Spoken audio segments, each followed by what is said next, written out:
Was the NHL on your radar at any moment? Like, were you growing up saying, I want to play in the NHL? Or was there some other goal that you had when you were a minor league player? Play for the national team or Olympics or like anything like that? So, to be honest with you, I don't think NHL was ever in the big picture. I think when you're that young, you don't really looking to play in NHL when you're from Slovakia. You know, we had only a couple guys in NHL compared to other countries. So I would say that was not on a picture, especially my parents. They were just telling me just play hockey, so we're doing some sport. And my dad was always telling me just work hard. If I see you not working hard, like you're gonna be done with hockey. So that was always kind of in back of my mind, and it kind of brought me where I am right now.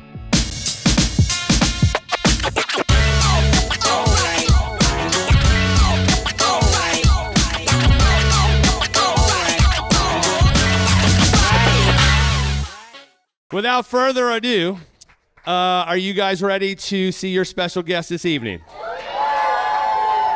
As soon as this individual walks in, we need it extra loud in here. We had to reinforce the stage because this guy, he's the powerhouse.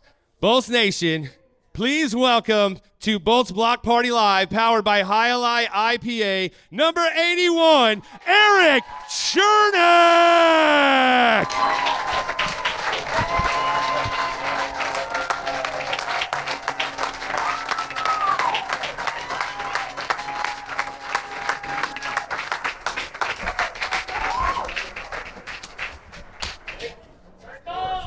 Finally. Hey guys. We finally got Cerny. It's only taken since we've started the block party, you and I. Like, hey, that was a long We've time had some coming. close calls. Like, he was supposed to come on, and then it got canceled. I mean, didn't one of them, like, was that the one where we were in the training facility and we were getting ready to do it, and then Cooper had a meeting, and we were waiting for like 2 hours, like, okay, guys, go home. I don't know. There was a couple of close calls. Yeah, it was a couple. But thank you. Teasing you guys. Thank you finally for joining us here this evening. And now that you guys know that Cernak is here, you have the question cards on your table. So now would be the time to get those questions ready, and we'll gather those, and Breezer will get them to us at the end of the show. Plus, we all have our raffle tickets as well. So Erik will sign puck, jersey, stick the whole nine after, and we'll give that stuff away as well. So, Erik, so here's the deal, my friend.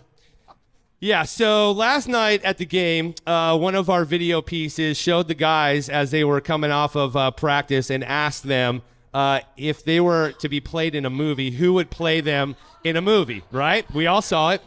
And the forever answer has been Drago. And if for the younger ones who don't know Rocky, the movie Ivan Drago, he said this is who most resembles him. So, okay, hold on. So we're going to play a little game of You Decide, because we're going to put this to the test, because I think there's a secondary entry that nobody's thought of, and that would be Kiefer Sutherland from the Lost Boys. So you guys right now are going to vote and put an end to this one, finally. Okay, so by a round of applause and show of hands, who thinks Cernak looks most like Ivan Drago, Dolph Lundgren? I have to agree, yeah. Who thinks he looks more like Kiefer Sutherland from the Lost Boys? I think we have a new one. I mean, You have a new one now, yeah. Right, so I like the Drago one because he's got no shirt on. I don't know why. I mean, I think the mentality, though, of Drago, right? So Drago was a badass. I will break you. It fits more. It fits my more your mentality, personality. I would say. But Kiefer will kill you. I don't know what's better. So, I mean, yeah, I don't know which really one, he'll bite you. He likes, What do you think, Kobe? Kobe, what do you think? I mean, you guys were teammates. I'm just thinking about maybe your chirp. Do you ever like chirp on the ice and be like, I will end you? I will break you. You know, like. I mean, that used to happen a lot. Then I got a couple of concussions, so it stopped. Well, I'm glad we finally put that one to rest. I saw that today. There's actually, when you were in the Bolts Beginnings episode with your boy, and you guys went to the F1 race. Yeah, the F1 There's a race, picture of you, and your hair almost looks exactly like that. I'm like, this is similar to that. Yeah, this one is a little too long, but yeah. But the mullet, Take that's it, yeah. also a little bit of hockey love in there too. You can give that to your lady. I'm sure she wants to hold on. she to will it. love it. So Eric, I think we could pull some raffle tickets. You can sign those ones. That'd be great. does somebody want to take that one home? Signed? Okay, maybe we'll do that later as a bonus prize. So listen, again, this is our first chance to really to catch up with you and kind of review everything from the beginning, the Bolts Beginnings episode, and what that whole experience was like for you. Going back to Slovakia, your original coach and all of that, where you're currently at here this season. We kind of want to get into all of that, but I would love to go back to the Bolts Beginnings episode. I have a confession to make first. You do? I do have a confession to make. I like Let's these hear it, Kobe. confessions. So I think it was maybe my first or second year, I started getting into doing some broadcasting, and I'm going up and I'm doing the radio with Dave Mishkin, and we're talking about all the ways to say the players' names, right? Mm-hmm. And I was like, I got all our guys down pretty good. And on the broadcast, I was like, and there's Erik Cernak, and he's like, hey, it's Cernak. And I'm like, no, I know what his name is. It's Cernak. And I guess I just never knew that was the proper way to say your name. And I'm so embarrassed, and I want to take this time right now You are so to confident. apologize No, it's okay. for all the years that I was calling you Cernak. I mean, everybody's used to call me Cerny, and then kind of guys heard it from the broadcast, like Dave and everybody else. Cherney's or like Cernak is my proper name, and then everybody changed it to Cherney. So you're good, Kobe. No hard feelings. You could start calling me Braydon Coburn. I'll accept I will figure that. out something for you. Yeah, something like that. We'll consider it even after that. Awesome stuff. So going back to the Bolts Block Party, Bolts Beginnings episode, which I went back and actually rewatched it again. I think the most telling thing that we got from that was you're pretty much a gentle giant. That on the ice you're quite the beast, but off the ice you got a pretty soft heart. Your niece and your family and your mom, and how much you're a family guy. And your emotions that you showed when talking about your grandparents. But just take us back to that whole experience with the Lightning guys. I mean, these guys do an amazing job of kind of telling the story, but what kind of an experience that was for you? Yeah, so the first kind of impression was coming from Breezer. He kind of came up to me with the idea coming to Slovakia, do the Bolts Beginnings, and on the first I was kind of like, I don't know if I can do it. It's you want to enjoy the time at home and be with your family. But then when I was thinking about it, I kind of realized the fans, Bolts Nation, they want to see kind of inside from your background, where you're from, your family, and it's a little bit different for the fans to see that kind of side of the players. So I agree with that, and I think looking back to it, it was amazing kind of accomplishment what we did, with the Lightning stuff. I think they cover pretty much everything important, from my hometown, from my family. People could see like different side of me, because on the ice I'm more mean. You kind of change when you're coming to the games, but off the ice, I don't want to say I'm soft, but obviously I have a feelings like everybody else, and Sure. For me, family is number one. Obviously, close friends and everybody around me, who is helping me every day. It's really, really important to me. Was your family excited? Like sometimes I feel like everyone has like that one family member that's like, sitting in the background. I don't want to talk. And then you got that one relatives that's like, I want to be the center of the attention here. I don't want to talk all over everything. But your family, were they excited to kind of share what they had to tell about like you're growing up, and you could see how proud of they were. But was that hard for them to kind of communicate that? So first when I told them, they got excited, but then they start talking about it like they don't really speak great English. So Right. they give them a little anxiety, to talk in front of the camera, about your son, about your sibling or your good friend. So I think they did a great job, telling all the stories, telling how I am. And even that was in Slovakian language, guys from the Lightning, they did a good job translating that for our people here in Tampa, and I think overall that was great. And your coach, Coach Bozic, it was pretty awesome to see just how genuine he was, and to see your love for your coach, and to see how excited you were to go back to where it all began. And it was awesome to see he has a list in his office of the guys that have come through that program, your name on that list included. But to see the pride that he has for you and you have for him and that whole organization that brought you up. Is it HC Košice? Did I say that right? Yeah, you said that right. I'm shocked you did. I've been practicing, man. Going to Slovakia soon. But I think the one thing that I took away from that video was, you were playing for the national, the junior team, but you were playing with guys that were like 4 and 5 years like older than you. Again, I think that's a testament to your size and the development. But again, to be so young and be so advanced, I mean, it's pretty remarkable stuff for us to see and witness that as well. What was that like for you, again, to see your coach and taking it back to those original roots? Yeah, I would say back home in Slovakia, it's probably easier to play with the older guys because the country is way smaller, so there is not that many young kids playing hockey as I would say Canada or United States. Right. I don't want to say that was that easy for me because you still have to work hard. You have to kind of make the small steps to play with the older guys, and I had a chance to do it, thanks to my family, especially my parents. They did a lot for me in a young age, and until those days, I talk to them every single day. We don't really talk about hockey as much as we used to, but I kind of need to feel the support from them. And obviously my old coach, we had a really good relationship. I probably hated him when I was waking up at 5 o'clock in the morning for practices, and he was yelling at me in the morning, but it paid off, and until today we have a special bond. Always when I'm home I go to see him, and it's pretty cool. I could just imagine how that was going. Skate, Drago, skates, yeah, here we go.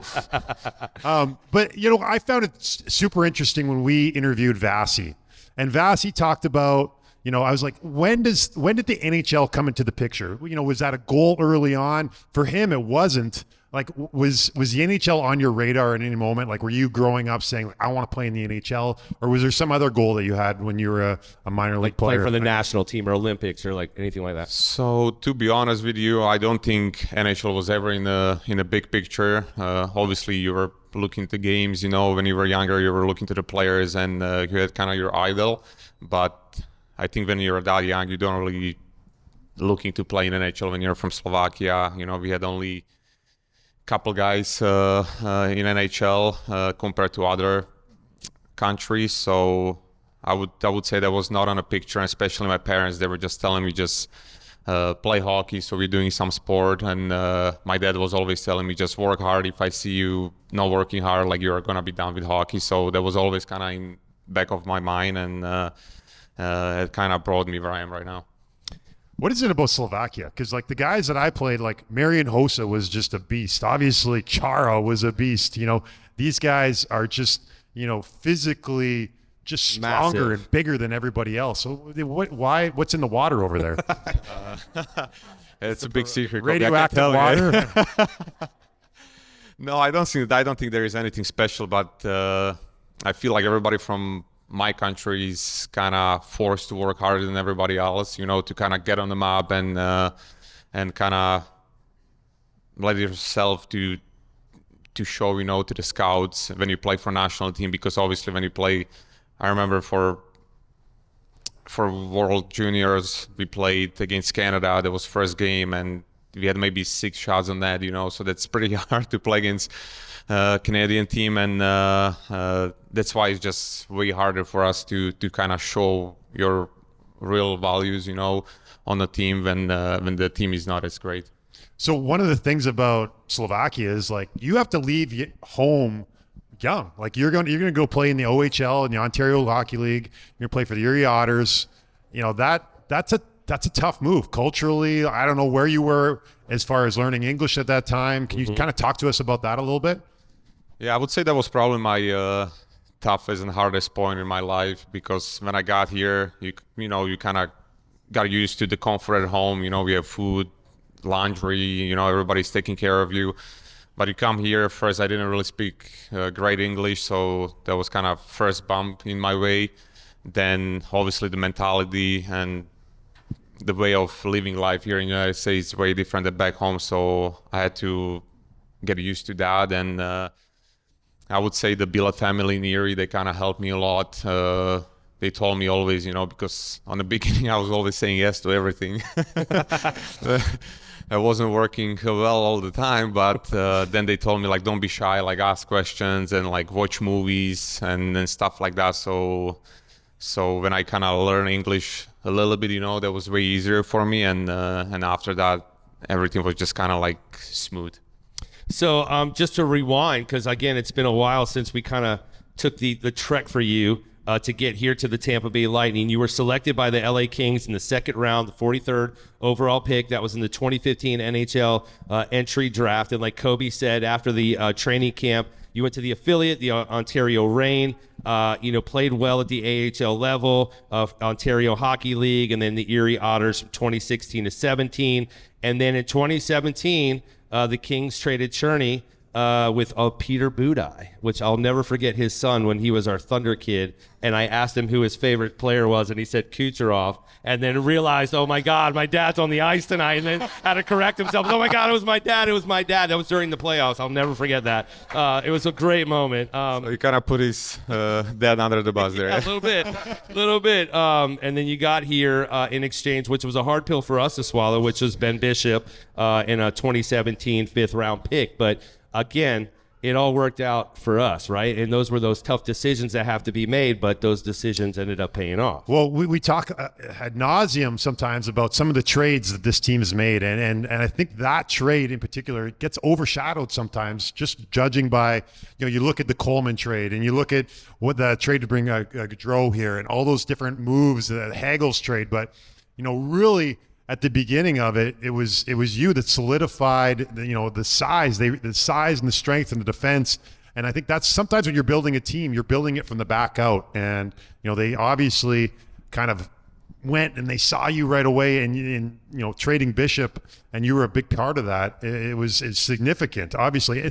Before that trade, had you ever had any experience, maybe in the pre-draft stuff, talking to Tampa, or did you know anything about Tampa or any scouts or in your meetings? I know they do the combine stuff, and you get a chance to kind of talk to every team.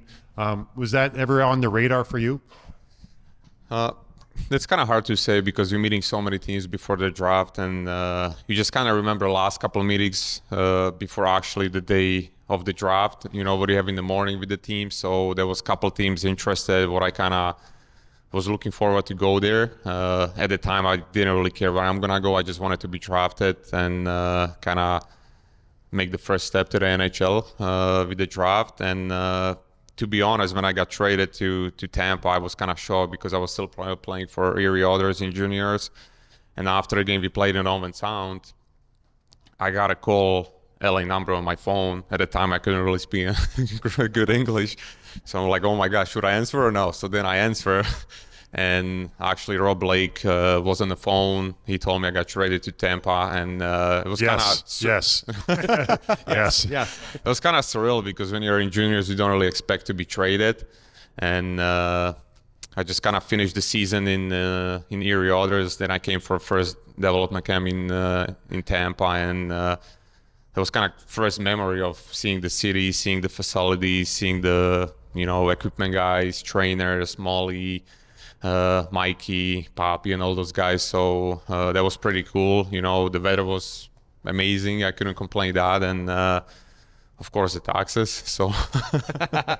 So we talk about the Russians on our team and how they've been able to support each other. You get here and Pally's here, and then Roots comes a little bit later. Talk about your relationship and connection with those guys, and you guys, maybe more so than the Russians. You're kind of always in the group, and you guys are just kind of not so cliquey as those guys per se, but those guys and you guys have a very special relationship, don't you? Yeah, especially when I got here. I was Slovakian. Peter Budaj was here, Slovakian.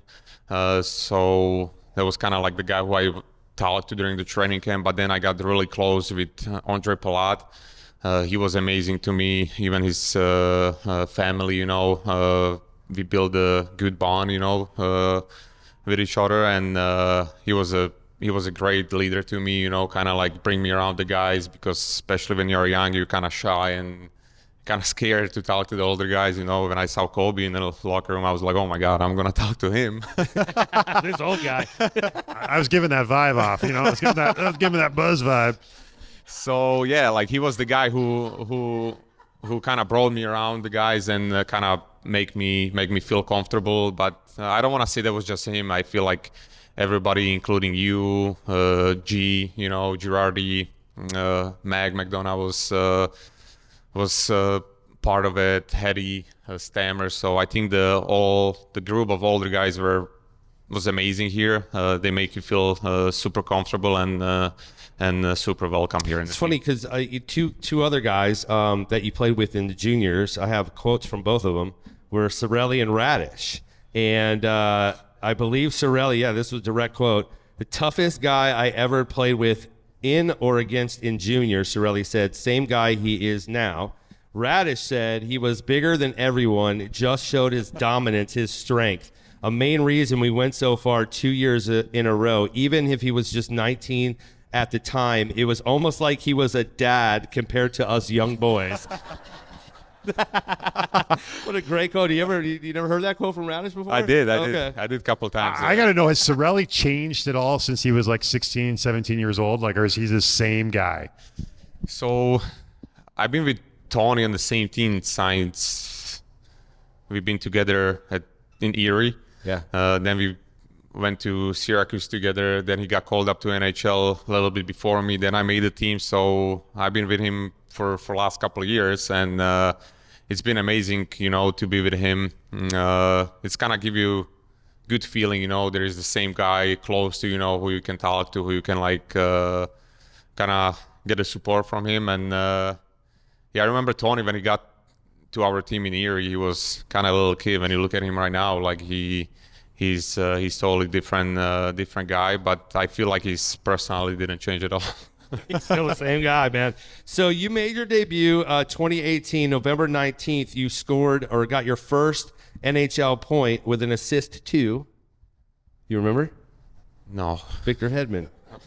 That was Victor. You should know that one. It was to Victor Hedman. That was on November. I just remember 19th. My first goal. That's it. No, yeah, I don't remember my first assist either. Gee, well, I'm glad I gave you that information here tonight. You talked about Mac and Hetty, obviously the veteran leadership, but like, what are some of the things that you've really taken away from those guys? Like, what's something that's really stuck with you or resonated with you that they've taught?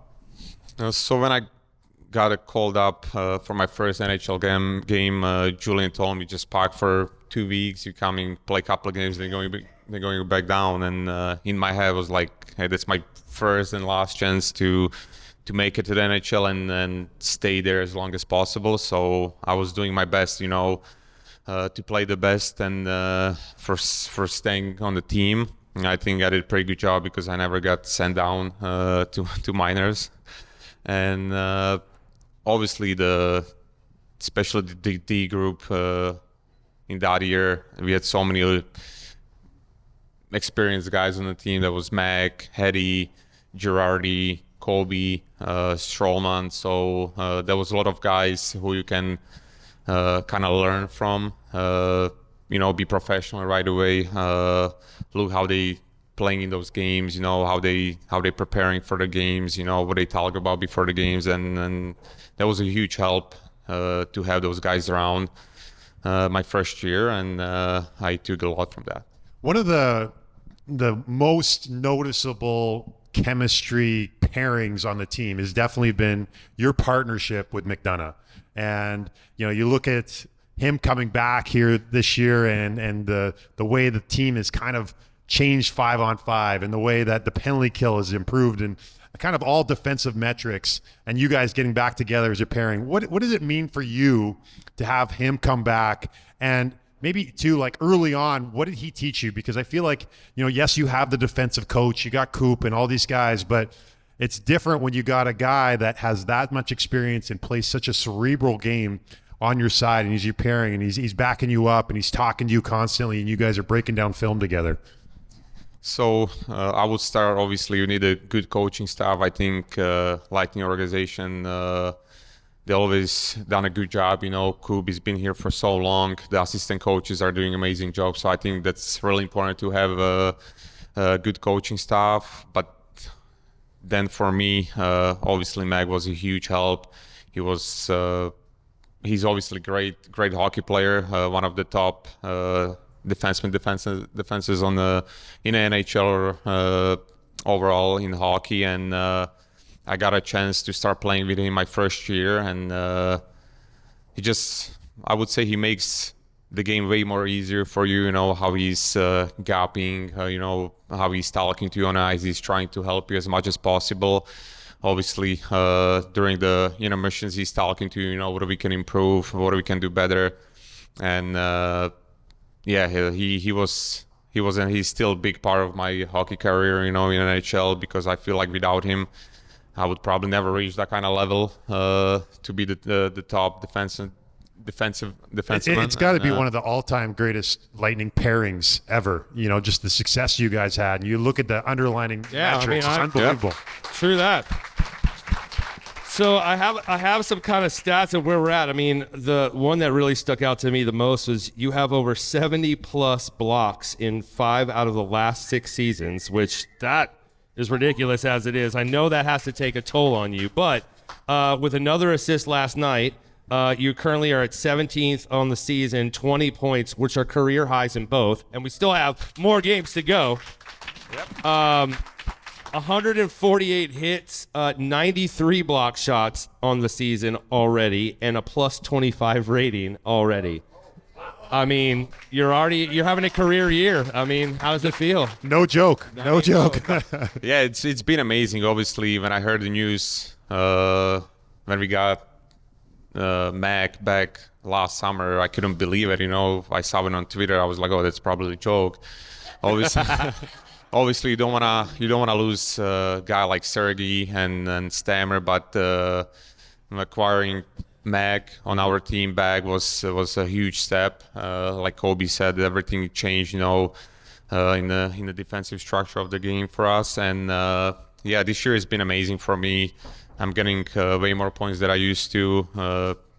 Playing a lot of minutes, playing against the top lines with Mac. So it's been good so far. Obviously, like when you get hurt, you're blocking the shots.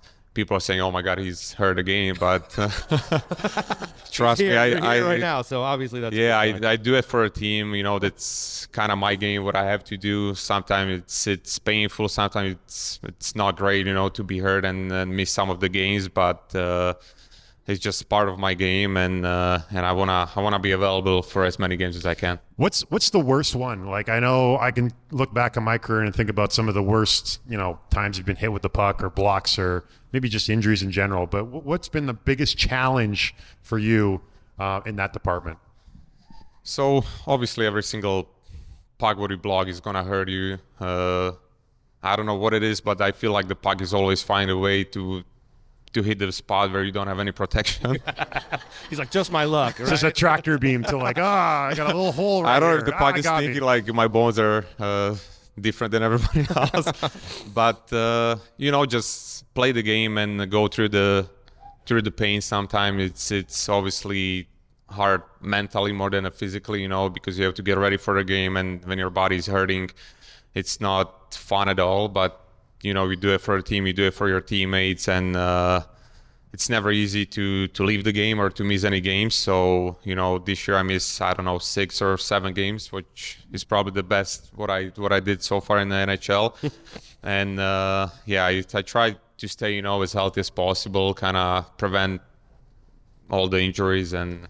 But I would say that you're such a tough guy. Like I can envision you. I remember the training staff and the doctors telling us a story one time about your countryman Chara, So he got a bad cut, like right across his leg, across his thigh, and they were going to have to stitch it up. And they're going in. Usually they go in and give you a little like shot to kind of numb the area. Yeah, so you don't feel and he's it. like, no, just go with the stuff there. And I could just see you, getting cut and being like, just sew it up. Like, my arm's over here. Just put it back on. All right, here we go.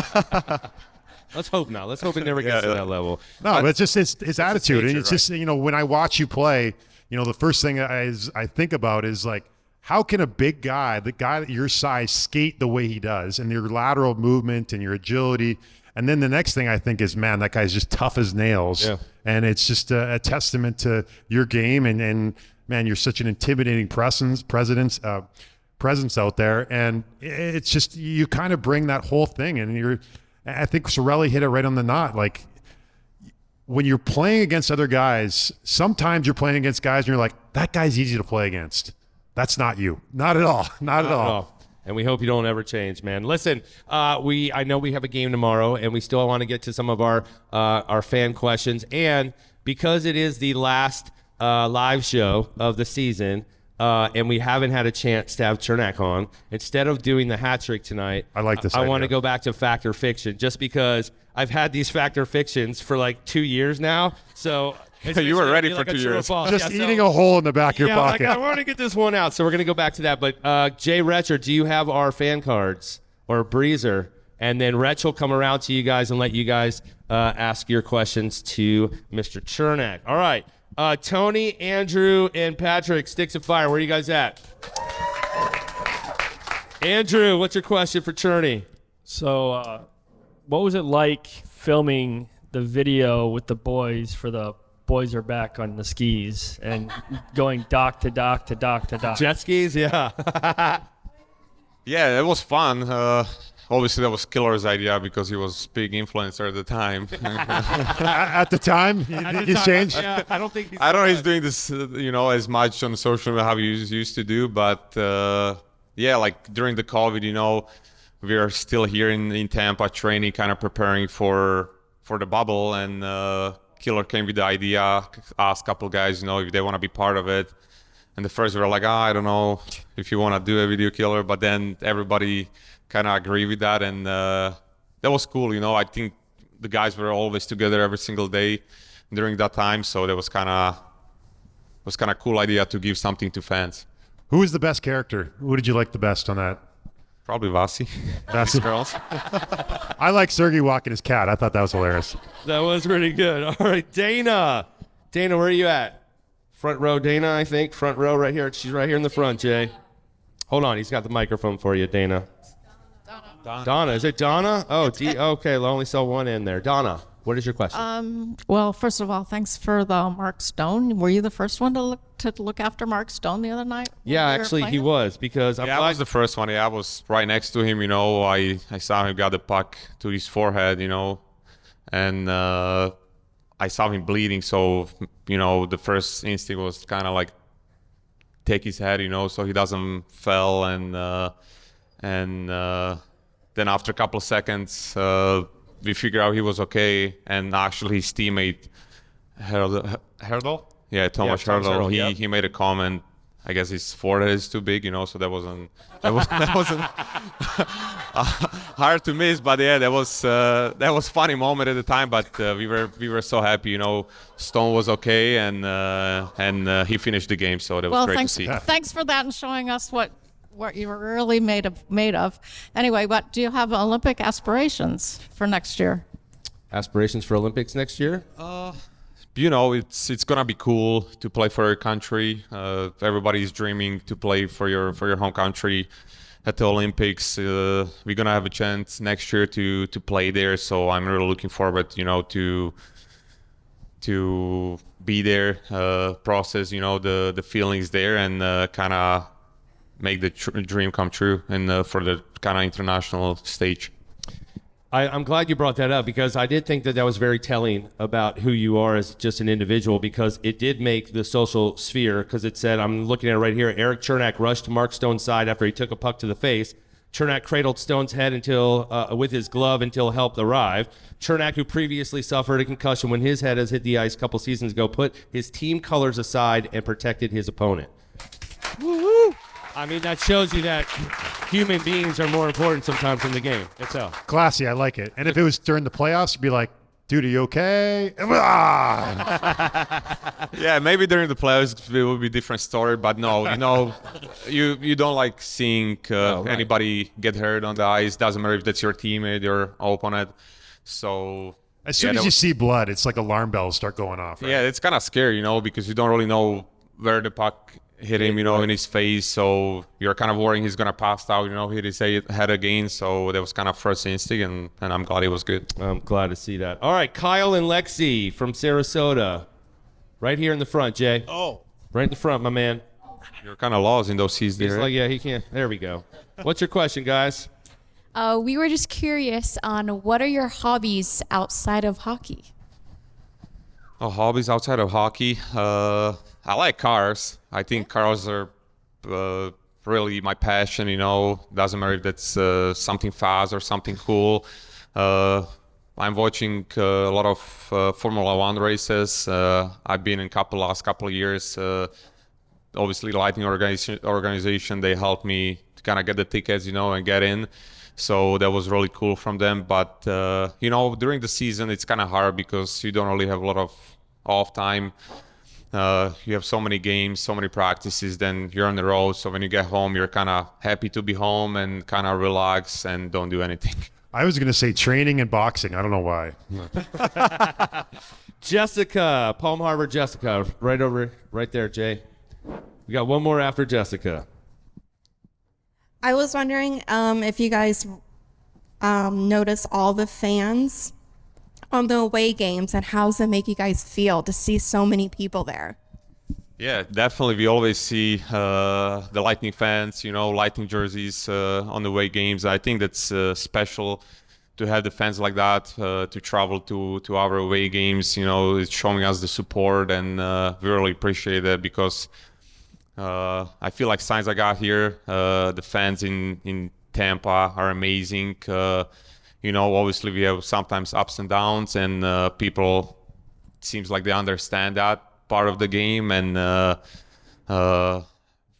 feel like the Bolts fans are the best in the league, and we're really happy. Heard that. Finally, Jay, one more. Debbie, Joyce, Karen, the Sticks of Fire crew. This is a great question. This is a really great question, guys. They always come correct. Here's a good one for you, Cherney. Debbie, you can ask it. It's like the first time Jay's don't be run shy. in like 10 years. What is the best? Okay, what's the funniest thing you've ever heard a referee say during a game? Funniest thing a referee has ever said during a game. Funniest? I don't know. There's been so many of them. To be honest, I don't really remember, because you're kind of in the stage, when you talking so much shit out there. But I remember the last game against Dallas, that was recently Rantanen, he got recently traded there. I was grabbing some guy, and he just kind of skated by me. He didn't really touch me, and he was like, "Oh, you're not that scared." I heard that from multiple sources. I was like, at least I'm tougher than you because you didn't touch me. So that was a good one. Greg, we got actually two more here. We have bonus We questions. got two bonus questions. Okay. Can we get Bonnie Finley to the front, please? Bonnie, where's Bonnie, at? come on up, Bonnie. Give it up for Come on up, Bonnie, everybody. Come on down, Bonnie. Come on, Bonnie, over here. We got to get her down here. Oh, she's going that way. Okay. Come on down, Bonnie. Uh-oh. Bonnie, come on up. Braydon Coburn's going to let you use his microphone. Go ahead Okay. so you can ask your Okay. question. Kobe, Here we go. you got any new shoes? Yeah, first pair in a while. All right, Bonnie. Side stick, I just want to know how you like being in Tampa. And after your career is over and you retire, are you going to stay in Tampa? Wow, That's a great question. Bonnie. Yeah, that's a really good question. I would say Tampa is my second home right now. Obviously, always going to be from where you are. Slovakia is going to be my home country, but I've been in Tampa for so many years, and having those memories here, I feel like Tampa is my second home, and I have a house here. Now I'm building a new one, so I'm thinking sticking to staying here for a long time. Love that. Bonnie, stay right there, Bonnie. Kathy Miller, we got one more. Kathy, come on over. Stay here, Bonnie. Kathy, Stay here, Bonnie. stay right there, Bonnie. Go ahead, Kathy. I'd like to congratulate Bonnie for being an original fan of the Lightning since it started in 1992. Wow, that's amazing.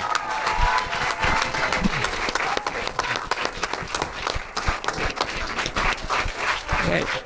But the best part is she's a full season ticket holder. I think she's 82. She might be mad at me. But every game she takes a friend. Oh, wow. And she takes us. She pays for the parking. We have a wonderful time together. And she has done that all the years that she's been a ticket. Amazing. Season Bonnie, ticket you're That's a amazing. true MVP. How about some love for Bonnie? That's a true MVP here. Wait. One more, if I can, and I'm from Ohio, so that's why I get to talk. One more, if Erik would please give Bonnie a hug. Of course. She wants a hug. She wants a hug, guys. Oh, yeah. Hold on. And Does she want Dolph or Keith? We'll let her, hold on. Bonnie, don't go anywhere. Have him sign that. Bonnie, which one did you think Cernak looked you want like? Kiefer or you want Dolph? He's going to sign one for you. She likes Kiefer. She knows what time it is. That's true fan right there. Love this. Love that.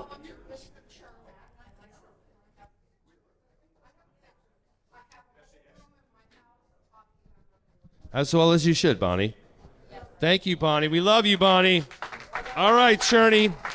Before we wrap it up, we've got our fact or fiction presented by Highlight IPA. These are simply either true or false statements. Some might have a detail off just a little bit, so we'll see if you're paying attention here. All right, first up, fact or fiction. Kafola is a popular candy in Slovakia. Kafola. Yeah, that's not a candy. What is it? So it's kind of like a soda, say like a Coke, but kind of made Slovakian way. That is true. He's right. It's actually amazing. It was created should try it. as an alternative to Coca-Cola and Pepsi when Western goods were prohibited, expensive in the region. Is that? Yeah, it's probably kind of cheaper. It's like a bootleg version. Coca-Cola. Okay, so it is not a candy. All right. Fact or fiction? Other celebrities with Slovakian roots include Angelina Jolie, Paul Newman, and John Bon Jovi. Yeah, they are pretty far away from Slovakia. But is that a fact or fiction? Is that true or not true? It's not true. It is true. No way. Yeah, did you guys know that? They have ties to Slovakia. Angelina No Jolie. way. Look that up. Paul Maybe Newman she and- can speak Slovakian. I can talk Maybe, to I her. don't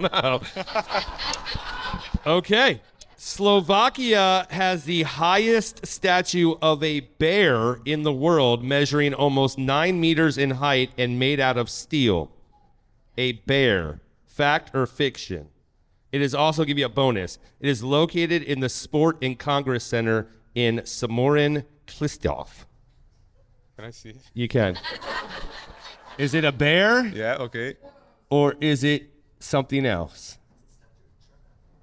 It's not a statue. I wish. Is it a bear or is it something That's else? pretty hard. I would say yes. It's a horse. Oh. Come on, man. I thought you know now what? I remember. Yeah, yeah. Now you remember. That's I thought you were from Slovakia. no. It's close. It's close from Bratislava, like maybe 30 minutes away from Bratislava. But I'm from other side of the country. Okay, So but it's still in there. yeah. Okay. It's not a softball question. Like, is there a giant moose in Moose Jaw? You know. Okay, fact or fiction? When arriving to North America, you learned English by mainly watching television commercials. Yes. With your family in Erie, is that? Yeah. What was your favorite commercial to watch to learn to speak English? Do you remember, or is that too far back? Whatever was going on the TV. You know, I Okay. was just sitting on the couch and listening whatever was going on TV. Well, thank you for watching TV. We appreciate that. Fact or fiction, you prefer to get ready for game day by listening to a mix of country music and death metal. No.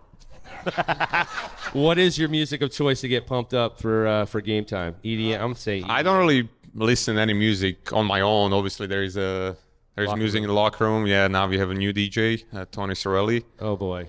Yeah. Wait, wasn't it Mike? Oh, no, Mikey got the privilege of taking it away. Sometimes it's interesting choice, first couple songs, but I think overall he's doing a pretty good job. Okay, we've heard that. Fact or fiction? You love to. Did you call him DJ Sorelli? Is that what you called him? No. I mean, you can try, but don't call him like that yet. Fact or fiction? You love to cook and do it anytime you get the chance. I wouldn't say any time, but I like to cook sometimes. What's your go-to meal that you can actually cook? Not mom's go-to cooking, meal. but yours. Obviously, on the beginning of my time in the United States, I used to call my mom every single night. She woke up at like 2 a.m. in the morning, and we went through the recipe. What I'm gonna do. But now lately, obviously with Carly, the best thing lately we made chicken parm and penne with the vodka sauce. I think. Did you get the recipe from Sorelli? Isn't that his go-to? I was gonna guess bear. Oh, Tony can cook too. Is it bear? Well, that's his only meal he can cook. Because you guys should have a chicken parm off someday. Maybe see who does the best one. All right, final question: fact or fiction? Your first goal as a member of the Tampa Bay Lightning back in February 2019 was against King Henry Lundqvist and assisted by Cedric Paquette. Fact or fiction? That was against Henry Lundqvist. It was against Lundqvist, but was it assisted by Seti? That was Ryan Callahan. It was Ryan Callahan. I remember that. Stuff. You remember that one. Yeah. Guys, keep that round of applause going. Give it up. Number 81, Erik Cernak. Thank you, guys. Cherny, thank you so much. We appreciate it. Looking forward to a deep playoff run this season. And you guys have been amazing for the live shows. Thanks to our friends at the Cigar City Tap Room. Give our bartenders some love. Our chefs all here. High Alive for, again, powering this shindig, all these episodes. We appreciate it. Kobe, myself, the Lightning Vision crew. We appreciate you guys. We'll see you tomorrow night for Women in Sports Night. But thank you so much. Kobe got lucky. I couldn't bring any funny stories with him. I know. We didn't bring any. We didn't get you under the bus. All right. We're going to get a picture, and then we're going to sign some stuff.